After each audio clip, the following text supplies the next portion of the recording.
Reports continue to emerge regarding gang activity throughout the country, fueled by the Biden-Harris administration's border crisis and the millions of unvetted migrants that they have allowed into the country. While the left and the legacy media continues to downplay the effects of the Biden-Harris administration's wide-open southern border, local communities continue to pay the price for such policies. Will there be accountability? How bad does this have to get? Joining me now to discuss this, Congressman Andy Biggs. He serves on the House Judiciary Committee and the House Oversight and Accountability Committee. He represents the 5th Congressional District of Arizona. Congressman Biggs, welcome back to Washington Watch. Thanks, Tony. Good to be with you. You were one of the early voices tracking this because you are in a border state, but you have been tracking the Biden-Harris administration's border policies and its effects that it's had on local communities. Has it reached a boiling point? Has it reached a point that the legacy media's attempts to cover it up won't work anymore? Yes, I think it has, and I'll tell you why. You've mentioned the Tren de Aragua gang. You've mentioned it's taking place in Colorado, Texas, New York City, also in Chicago. They've had tremendous inroads, successful inroads in Chicago. So all of the people are seeing that very dangerous gang, but emerge as a real criminal organization. But you're also seeing that crime is going up everywhere else in the country as a result of this influx of illegal immigration. So, I mean, think about it. There's probably not a day that goes by that you're not seeing a murder, multiple rapes, etc.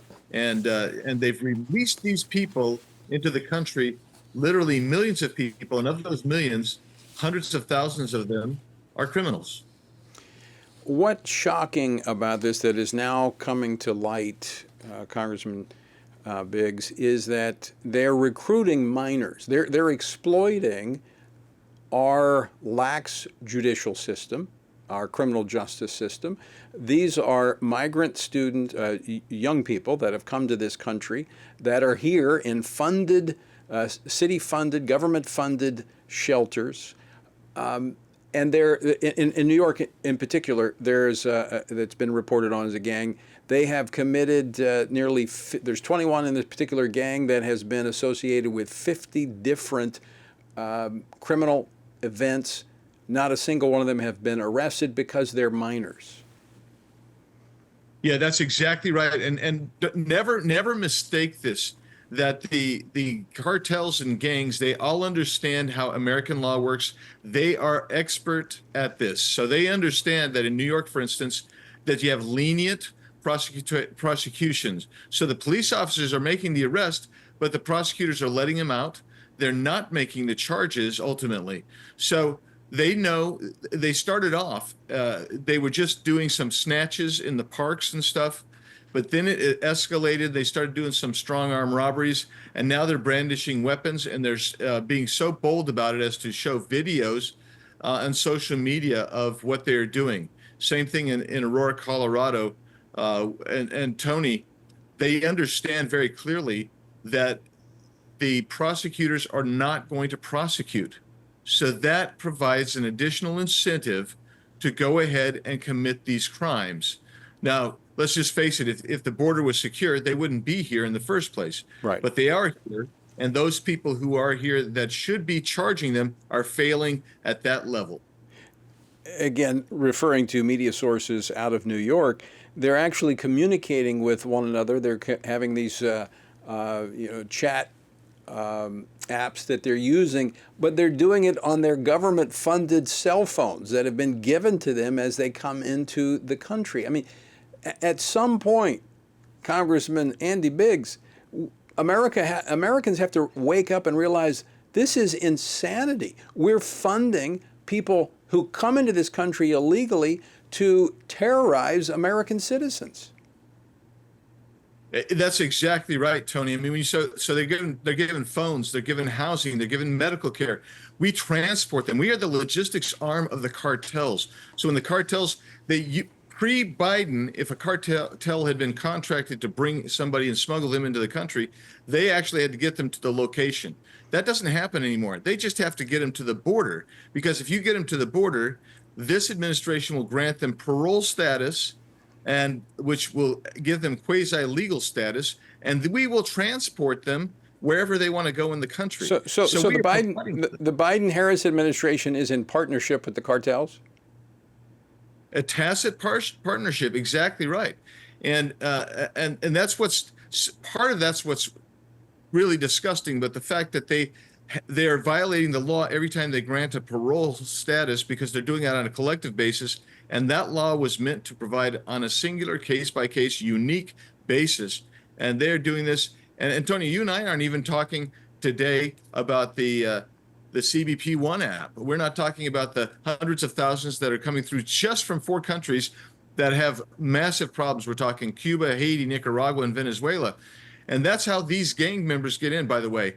We're finding that out. The terrorist who wanted to assassinate and have an election day massacre, he was let in, contrary to what the Justice Department said, which was that he was let in on a special immigrant visa. No, he came in and we gave him a parole status, and he was able to go where he wanted to go because we took him there. And that's what's going on with this administration. Now, you represent an area in Arizona that has been particularly hit hard by this border crisis. Of course, we now know that this is not limited to the border states. Every state is a border state. But what are you hearing from your constituents? How big of an issue do you think this is going to be in just a couple of weeks when voters go to the polls? Well, in Arizona, it is you have 1 and 1A, and 1 is the border, and 1A is the high costs and inflation and the economic distress that so many people find themselves in. But in a way, they're related, are they not? Yeah. I mean, because we are providing all of these bennies to illegal aliens, but we're leaving the American people to struggle along with the economy. So the border is a huge issue in Arizona. And as I've gone around the country, I'll tell you, it is a huge issue everywhere. Everywhere that I go to, and I'm talking to people, they're telling me that the border's got to be secured. They want that border secured more than they want the costs coming down. They want them both, but they understand the detriment and the danger to our sovereignty and to our safety that just wide open borders present. Well, and you're right that they're connecting the dots between the cost and open border. I mean, even the issue of immigration has worked its way into disaster relief. Now it has FEMA on their heels trying to say, oh no, we didn't shift money around. It was other money that we had. But when over $1 billion has come from FEMA funds to resettle migrants into this country, but yet now they're crying Congress has to come back because we're out of money to help Americans. I think the average American can realize we've got a problem. Look, Tony, I brought that up. I've known about that for more than 3 years, because when you dealing with the border crisis, I would ask them, where are they getting the money? Where are these NGOs getting the money that are actually in some instances providing assistance to CBP and moving people, because CBP doesn't have enough resources to do that? I was told repeatedly it's coming from FEMA. And so we've known about this for quite some time. And but the magnitude of these recent storms and FEMA's failure to respond is this, by the way, that's not a resource shortage. That is incompetence and failure on the part of FEMA. But they finally have had to come clean that they've been providing this money as part of the encampments, the transportation, everything else that's going on with the illegal immigration and the movement. And the logistics aren't that you and I were just talking about. Yeah, it's clear across the board in many agencies. It's not a lack of resources. It is competency. DEI has taken over this administration. Congressman Andy Biggs, always great to see you. Thanks so much for taking time to join us today. My pleasure. Thank you so much, Tony.